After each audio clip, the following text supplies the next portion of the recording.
चला, आपण नाम बघितलेलं आहे, सर्वनाम बघितलेलं आहे. आता विशेषण आपण बघतोय. खूप सोपं आहे, काही अवघड आहे याच्यामध्ये. फक्त आपल्याला शेजारी प्रत्येक गोष्ट ध्यानात ठेवावी लागेल, तरच आपल्याला हे सगळं समजणार आहे. लक्ष द्या.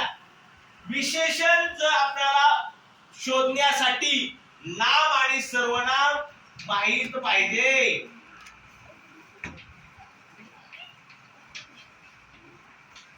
लक्ष द्या बाळा, तो एकदम सोपं आहे, समजण्यासाठी खूप सोपं आहे, काहीच अवघड नाही. विशेषण म्हणजे काय, हे विशेषण शोधण्यासाठी नाम आणि सर्वनाम आपल्याला माहित पाहिजे. चला, पहिल्यांदा आपण विशेषण म्हणजे काय बघूया. विशेषण म्हणजे ही जी काय नाव आहे, कुठलं पण आपल्याला वाटेल ते. आता आपण मी नाव घेतो इथं, हिमालय. हे नाव आहे. या नामाची काहीतरी वेगळं वैशिष्ट्य सांगितलंय का? जर सांगितलं असेल तर ते विशेषण. विशेषण म्हणजेच वैशिष्ट्य. पण कुणाचं वैशिष्ट्य? नावाचं वैशिष्ट्य पाहिजे. त्याच्यासाठी वाक्यामध्ये कुठं नाव आहे बघायचं. वाक्यामध्ये नाम कुठं आहे, चला बघूया.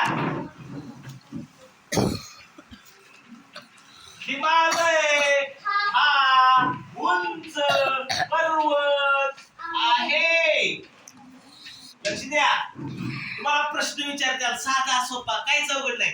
खालील वाक्यातील विशेषण ओळखा. बघा किती सोपं आहे, बघा काय अवघड नाही. खालील वाक्यातील विशेषण ओळखा. मग आता विशेषण ओळखण्यासाठी मी तुम्हाला सांगितलंय की आपल्याला दोन गोष्टी माहित पाहिजेत. एक नाम तरी माहित पाहिजे, नाहीतर सर्वनाम तरी माहित पाहिजे. या वाक्यामध्ये नाम कोणते सर्वनाम कोणते बघूया. नाम बी असू शकतं आणि सर्वनाम बी असू शकतं, किंवा दोन्ही पण असू शकतं. चला, या वाक्यातलं नाम सर्वनाम बघूया. हिमालय हे नाम आहे आणि हा जो आहे तो सर्वनाम आहे. आणि या हिमालयाची काय माहिती सांगितली का? काय सांगितली? तो हिमालय कसा आहे? उंच आहे. म्हणजे ह्या नामाची माहिती या उंच या शब्दामुळे आपल्याला समजली आहे की नाही. या हिमालय या नामाची माहिती या उंच मुळे समजली की तो हिमालय कसा आहे, तो बरोबर आहे का? म्हणून आपल्याला हे जे उंच जे आहे, हे उंच आहे विशेषण. काय आहे? विशेषण. कुणाचं विशेषण आहे? हिमालयाचं विशेषण. तुम्हाला असा सुद्धा प्रश्न विचारू शकतात, उंच हे विशेषण कुणाचे आहे? शिवाजी. हसतोय काय बाळू? काय झालं? लक्ष दे, तिच्याकडे बघू नको तू, लक्ष दे माझ्याकडे. प्रश्न कसा विचारू शकतात बघा, दोन्ही प्रकारे विचारू शकतात. खालील वाक्यातील विशेषण ओळखा. मग ते ओळखण्यासाठी पहिल्यांदा आपल्याला नाम ओळखावं लागेल. नाम म्हणजे याच्यामध्ये हिमालय आहे, नाम नसेल तर सर्वनाम आहे का बघायचं. दोन्ही असेल तर त्या दोन्हीचं बघायचं. काय नाही अवघड. या नामाची काही माहिती आपल्याला सापडते का? ते नाम कसं आहे, हिमालय कसा आहे? उंच आहे. म्हणून ह्या हिमालयाचं विशेषण झालं उंच. चला, आणखी एक वेगळा प्रश्न घेऊया.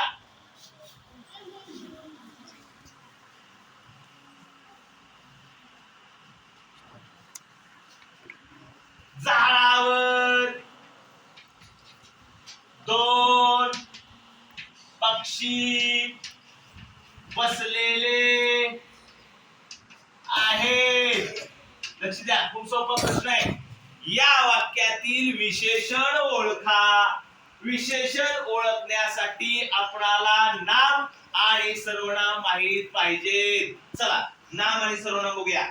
झाडावर एक नाव आहे, झाड. लक्ष द्या, लक्ष द्या. मला सगळ्याला एकच वाक्य सांगावं लागतं, लक्ष द्या. झाड हे नाम आहे, आपण त्याला ठेवलंय नाव झाड. आणखी आणखी काय आहे नाव? पक्षी सुद्धा नावच आहे. ज्यांना पंख असतात, जे उडतात, जे अंडी घालतात, त्यांना आपण पक्षी म्हणतो. ज्यांना चोच असते त्याला पक्षी म्हणतो आपण. वटवाघूळ हे जरी उडत असलं तरी ते पक्षी नाही, कारण ते अंडी घालत नाहीत. संध्याकाळचा विषय नाही. वटवाघूळ हे पक्षी नाही. का नाही? तर ते अंडी घालत नाही, ते पिल्लांना जन्म देतं. जे प्राणी असतात ते पिल्लांना जन्म देतात, हा, आणि त्या पिल्लाची आई त्याला दूध पाजते, त्याला म्हणायचं प्राणी. कळलं? वाघाच्या पिल्लाला त्याची आई काय करते? कावळ्याची आई त्याला दूध. हा, पक्षी आणि प्राण्याचा फरक एकदम सोपा आहे, लक्ष द्या. हा, तर याच्यामध्ये दोन नाव आलेले आहेत, झाड आणि पक्षी. आता याच्यामध्ये आपल्याला विशेषण ओळखाय सांगितले, नाव ओळखाय सांगितलं नाही. पण विशेषण ओळखताना नाव आपल्याला शोधावं लागणार आहे. चला, या झाडाची काय माहिती सांगितली का इथं? झाड कसं आहे? हो म्हणलं मला. कोण म्हणलं? कसं आहे झाड? सांग इथं काय दिलंय? झाड कसं आहे दिलंय का? नाही दिलेलं. म्हणजे या नावाचं विशेषण इथं आलेलं नाही. आता पक्षी कसे आहेत? आलंय का? काय आलंय? दोन आहे. त्या पक्ष्यांची माहिती आपल्याला मिळाली. नुसतं पक्षी हा शब्द वापरला तर काहीच कळत नाही. दोन आहेत का, चार आहेत का, पांढरे आहेत का, काळे आहेत का, उंच आहेत का, उटके आहेत का, लहान आहेत का, मोठे आहेत, काहीच कळत नाही.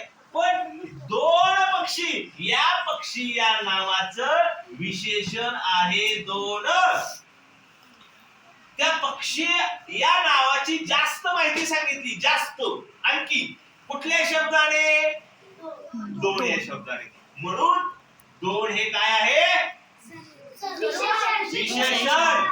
बरोबर? चला आणखी एक घेऊया. छान छान वाक्य घ्यायचंय.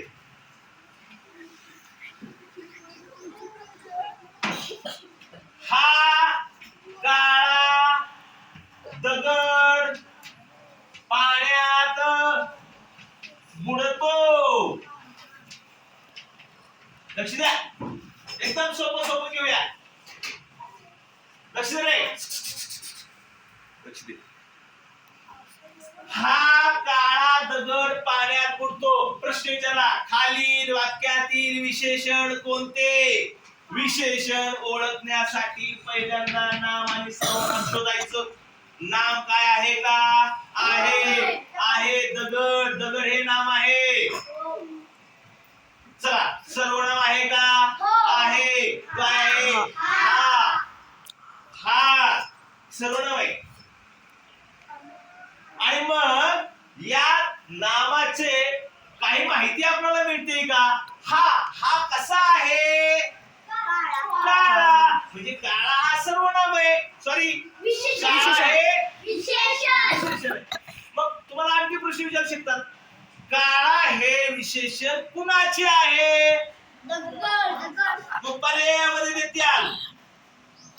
बघा, प्रश्न विचारला आहे, लक्ष द्या, एकदम सोपा आहे. हा काळा दगड पाण्यात बुडतो.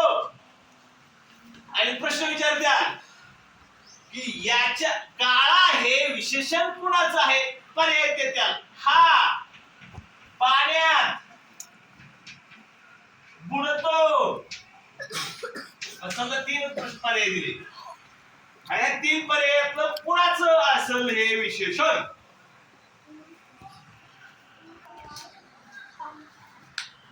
ही काळा ही जी माहिती कुणाची आहे? ही काय ह्याची? काय हा दगड आहे.